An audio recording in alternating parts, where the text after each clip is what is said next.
Well, it's been a while since I've posted over here on this channel, but I got a lot going on, and I've actually got another video coming after this one. It's going to take me a little bit to make. I'm breaking down the cost of, or why people go out of business because they don't actually know what it costs to run their trucks.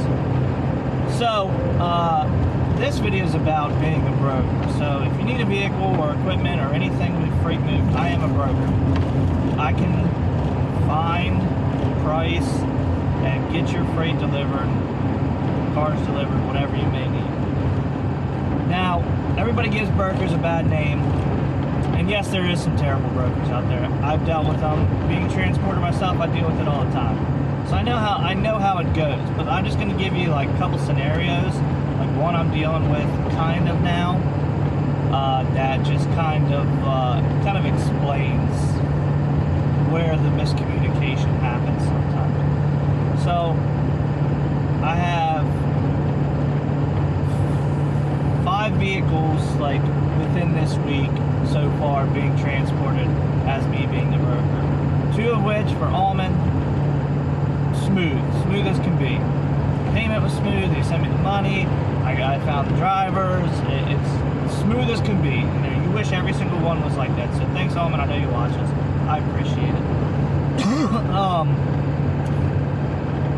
The other one was kind of a miscommunication, which we're working through. The guy owes me a $100 broker fee, and I might make a separate video on this of how to avoid this. But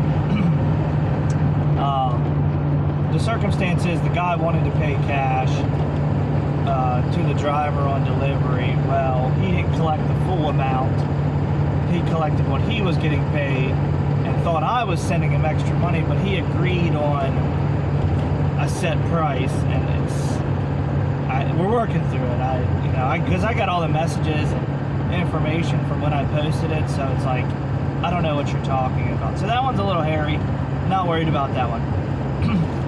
Now I'm trying to get a truck moved right now. I'm dealing with it as we speak. A truck moved from Arkansas to Maryland.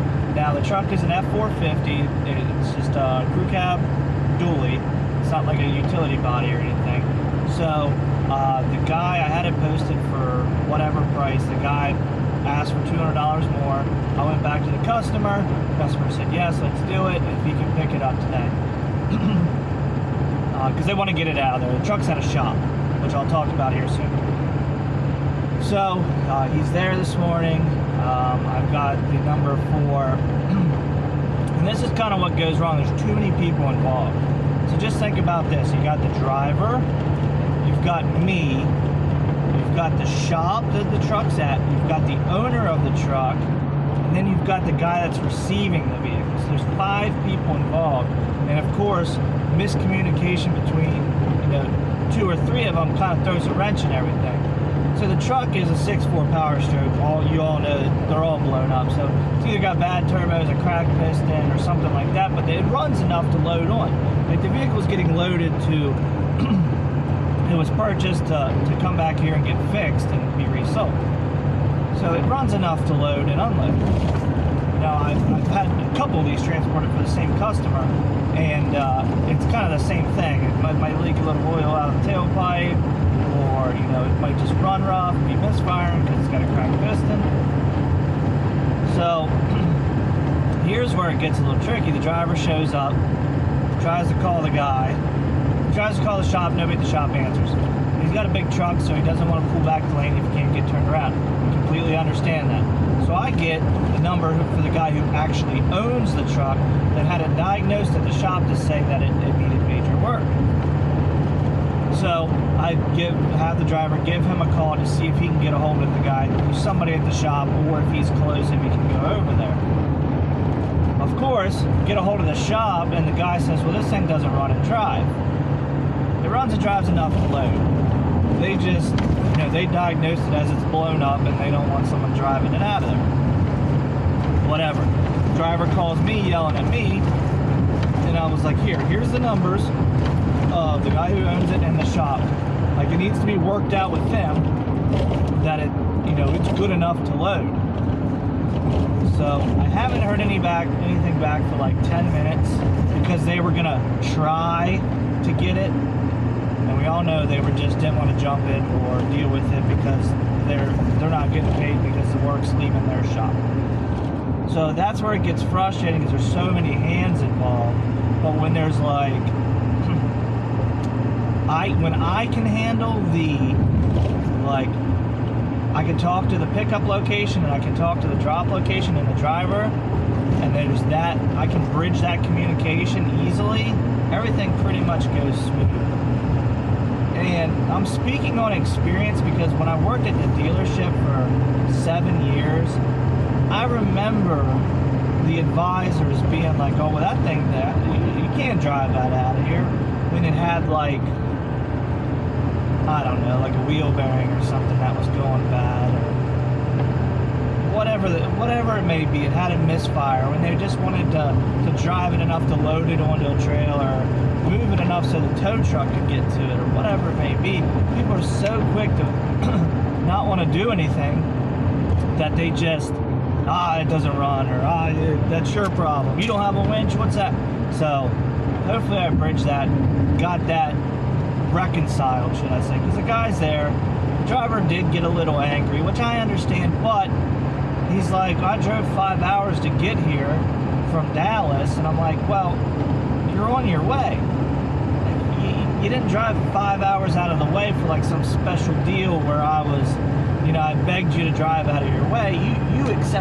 You found this load and accepted this load. I didn't make you drive that. And, then he started complaining that he's on electric logs and he wants to get moving and all that. But at that point, it'd only been 15 minutes.